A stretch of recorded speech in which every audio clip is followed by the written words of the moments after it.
No nonsense gin drinking. All gin, no nonsense. Hello gin lovers, welcome back. Je suis Bobby Freeman, as they say in France, which actually has no bearing on the gin today because it's not from France. I don't know, sometimes the French language just exudes from me. I must have been Napoleon in a former life. Now today is the return of a long-standing friend of this show because it is yet another Sipsmith. And today we feature this rather handsome and tan-looking fellow, which is Sipsmith's Zesty Orange Gin. And as my regular viewers and subscribers know, we have featured many Sipsmiths on the channel before. We have the original Sipsmiths over here. We have the the lemon drizzle cake Sipsmiths, and indeed the what's that one? Chili and lime Sipsmiths we also featured, which is kind of why I'm surprised to see this one, to be honest. We featured an orange and cocoa, or orange and cacao. It's orange and chocolate anyway. So when I saw this one on the shelf, I assumed it was that one, which by the way was absolutely amazing. It was just gorgeous. Not much juniper, but kind of a guilty pleasure for me. But no, it was a new gin, and it sounds like I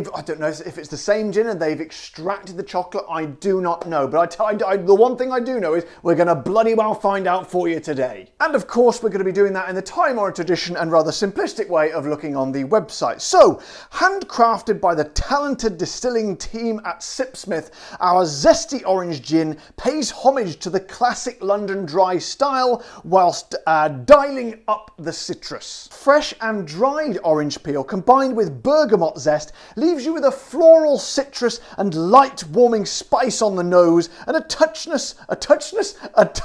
oh God, and touches of sweet marmalade and cinnamon on the palate. And I tell you now, there is nothing I like better than a touch of sweet marmalade on my palate. Now, as many of you know, we've featured a lot of orange gins on the show, and I love an orange gin. What have we had? We had the we've got good old Gordon's up there. Did I like that one or not? I can't remember. Probably not. We've had the Malfi Con Arenancia, the blood orange one, and we've had the Tanqueray Sevilla, as well as many more, which have featured orange quite heavily. However, the one thing that kind of sort of pricks my attention on this is the use of fresh orange peel as well as dry, because that puts me in mind of the good old Tanqueray number 10 up there, which uses fresh citrus fruits instead of dried ones, and we all know how good that gin is. And then combine that with a bit of bergamot and a bit of marmalade and sprinkle a bit of cinnamon in there, and I tell you what, this is shaping up to be something pretty spectacular. So my friends, let us fanny around no longer, let us get stuck quite literally in. So then, we always have to peel this bit off on the Sipsmith. Oh God, doesn't want to let go. Get off! And I knew it would not let us down. As with all the Sipsmiths, it has a cork, and we know what that means. It's the cork test. The cork test. So we go for a squeak. No squeak whatsoever. Straight in for the full pull. Oh, beautiful, beautiful. Never lets you down on the old cork test. Right then, let's get it in the glass, shall we, for the old nostril test. Ah, beautiful. Now, it is a slightly orangey colour here, and I'm always a little bit suspicious about the colour ones because I don't know for sure. I don't know. I'm not an expert in the actual distilling process. I thought when they distill it all, it comes out colourless at the other end, so it's usually like Gordon's have done up there, put an artificial colour in. But you never know. They might have macerated it or something. I don't know. Anyway, let's have a good old sniff, shall we? So, man alive, it almost made me smack my head on the shelf, but I've kind of sort of judged that now so we don't do it. However, that smells bloody awesome. It's got like a sort of a beautiful zenith and it's like almost like a sparkle to it. It's like sort of many. I don't know if you heard someone sound their horn out there, but I'm sure that means they agree with me. In fact, it's probably someone from Sipsmith. It's kind of sort of multi-layered, like you've sort of been hit from all angles with a different sort of orangey sort of scent. It's beautiful. Anyway, let's marry it up with the tonic. What have I done with my tonic today? There it is behind there, tucked behind there. It's probably a little bit flat, this one now, but I don't think it really matters. So, get in there, you old son. I said that a bit strangely, didn't I? Never mind, we don't worry about that on this channel. Cast the bottle top over there, and I say to you, my friends, Sipsmith's Zesty, I don't know why I put a H in the front of it then, Zesty Orange Gin. A cheers.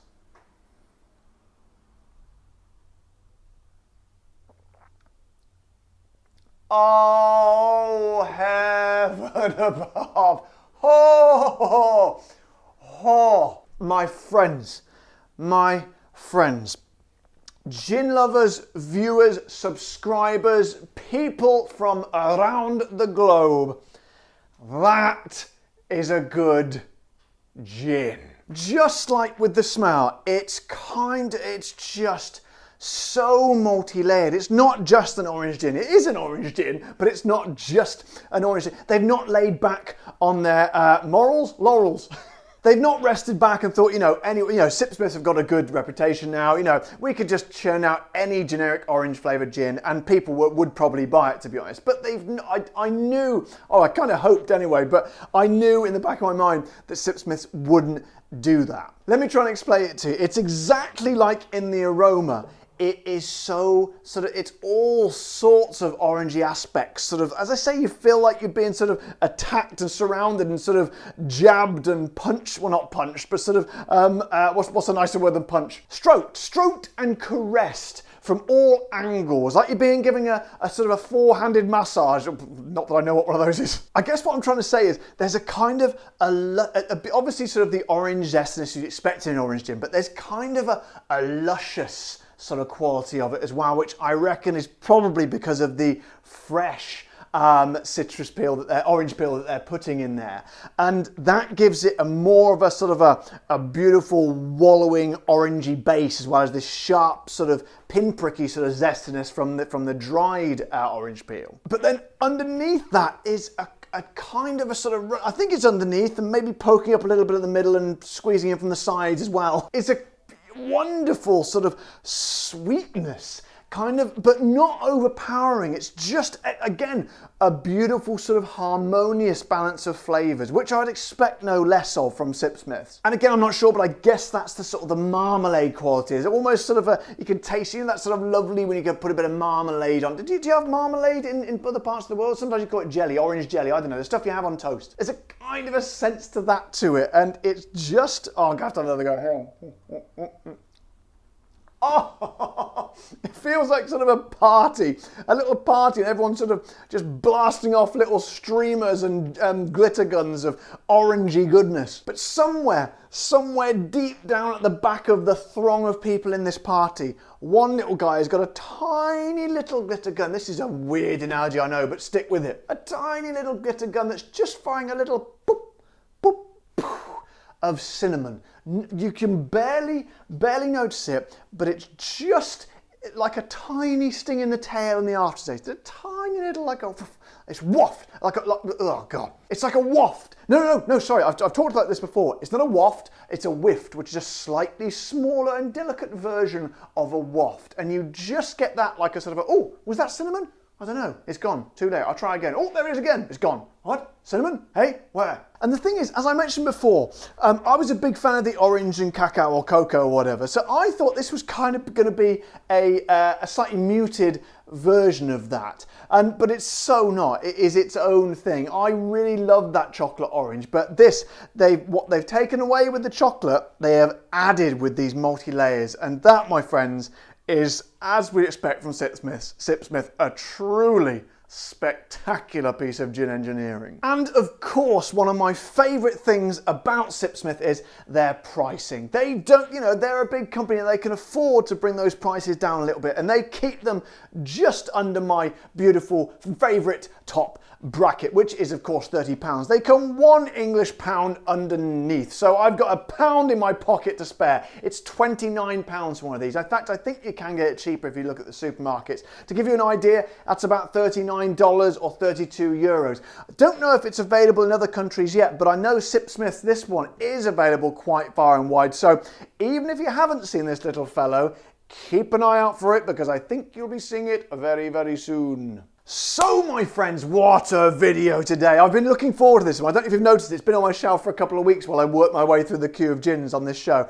But I can predict to you now, it's almost Christmas, all right? If you're looking for a bit of last minute and you're able to get this, looking for a last minute gift, that, my friends, any gin lover will be most happy indeed with receiving it. And I tell you one thing for nothing, it is a dangerous gin, because that would, once I've opened this is going to go very, very quickly. And once my girlfriend gets her laughing gear around it, it will be gone in a flash, I can guarantee you. So guys, I hope you've enjoyed that video today. It's been an absolute genuine pleasure to make, as always. If you did, then as I always say, don't forget to subscribe to my channel if you haven't already. Press the like button on this video and the little bell icon so you get notified when all my new videos come out. And if indeed you'd like to support my show like my wonderful and glorious patrons, and very kind patrons I might add, head over to the Patreon page or click the old join button below the video. But until next time guys, take care, stay safe, thank you to all my patrons, and keep drinking the gin.